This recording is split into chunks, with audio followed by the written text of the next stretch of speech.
கிறிஸ்துவுக்குள் அன்பானவர்களே, இப்போ நம்ம பார்க்க போகிறது ஒரு உண்மை சம்பவம். நம்ம திருநெல்வேலி மாவட்டத்தில் இருக்கிற ஒரு அழகான கிராமம் தாங்க புதியமுத்தூர்.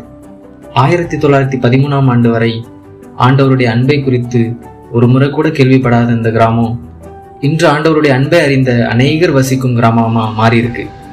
இதற்கு காரணம் லட்சுமண பெருமாள் என்ற தேவசகாயம் பிரசங்கியார் தாங்க.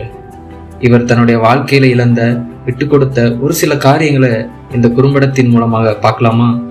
வாங்க.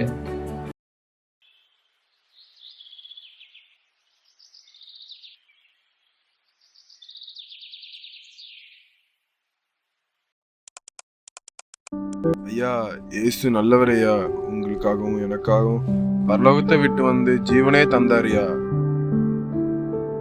இவர் ஏன் இப்படி மாறிட்டாருன்னு பாக்குறீங்களா? கொஞ்சம் வருஷத்துக்கு முன்னாடி இவர் மகள் இறந்துட்டாங்க.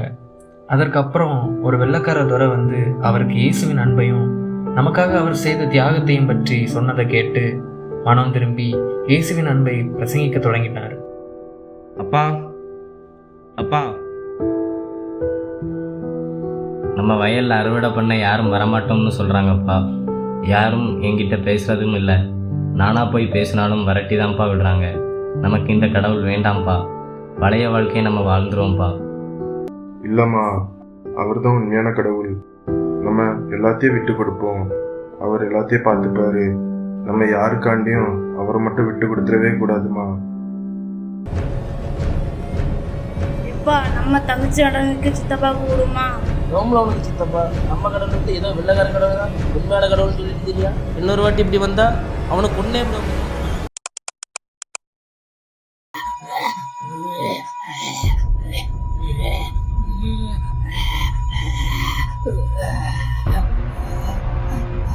இங்க பாரு, வெள்ளைக்கார கடவுளை கும்பிட வரான். என்னது கிழிச்சிருவான்னு பார்ப்போம்.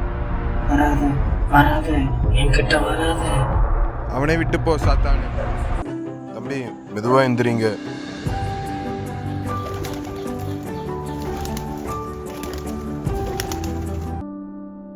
இயேசுவின் அன்பு என்றைக்கும் மாறாத அன்பு. இயேசுவின் அன்பு எவ்வளவு பெரிய அன்பு என்று உங்களுக்கு தெரியுமா? நமக்காக பரலோகத்தையும் விட்டு பூமியிலே பிறந்து தன் தேவ குலத்தையே விட்டு விட்டு நமக்காக வாழ வந்தார். இறுதியிலும் தன் ஜீவனையும் நமக்காக தரும்போது தன்மானத்தையும் விட்டு கொடுத்து பூமியிலே வந்து தன் ஜீவனை தந்தார். அதற்காக நாம் அவருக்கு என்ன செய்வோம்? ஆண்டவர் நமக்காக விட்டு கொடுத்துருக்காரு. அது மாதிரி நம்மளும் ஆண்டவருக்காக இந்த உலகத்துல உள்ளதை விட்டு கொடுக்கணும்.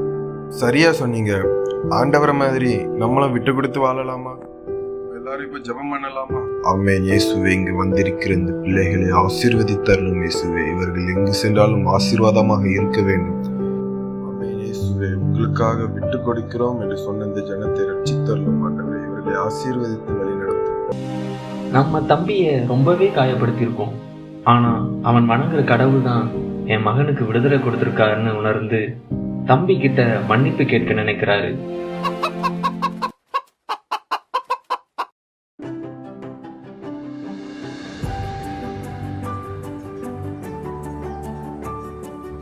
தம்பி, என்னை மன்னிச்சிரு தம்பி. நான் தெரியாம பண்ணிட்டேன். என்னை மன்னிச்சிரு. நம்ம இனி ஒற்றுமையா இருப்போம். எல்லா விஷயத்திலையும் இனி விட்டு கொடுத்து போவோம். இந்த ஆலயத்துக்கு வந்திருக்கிற உங்கள் அனைவருக்கும் இயேசு கிறிஸ்துவின் இனிதான நாமத்தினாலே வாழ்த்துகிறேன். ஆண்டவர் நமக்காக கொடுத்த இந்த ஆலயம் இன்னும் பல தலைமுறைக்கும் இருக்கும். தேவனுக்கே மகிமை உண்டாவதாக. ஆண்டவருக்காக நம்ம விட்டு கொடுத்ததுனாலதான் நமக்கு இவ்வளவு அருமையான ஒரு ஆலயம் கிடைச்சிருக்கு. இந்த ஆலயத்தின் மூலமாக பிறருக்கு இயேசுவின் அன்பையும் அவர் செய்த தியாகத்தையும் பற்றி கூற உதவியாக இருக்கும். என்னங்க, குறும்படம் பார்த்தீங்களா? தேவசகாயம் பிரசங்கியார் தன்னுடைய வாழ்க்கையில இயேசு கிறிஸ்துவை ஏற்றுக்கொண்டதின் மூலம் ஆண்டவருக்காக தன்னுடைய உறவுகளை, சொத்து சுகத்தை, மரியாதை என்னும் தன்மானத்தை விட்டு கொடுத்தார். ஆனா அவர் கெட்டு போகலங்க. இன்னைக்கு அவருடைய சந்ததி ஆசீர்வாதமா இருக்கு. அவர்களுடைய ஆத்மா கெட்டு போகல, பரலோகத்தின் பிரஜைகளாக மாறி இருக்காங்க. நீங்களும் கிறிஸ்துவுக்காக தீமையான காரியத்தை விட்டு கொடுத்து பரலோகத்தின் பிரஜையாக ஆயத்தமா இருக்கீங்களா?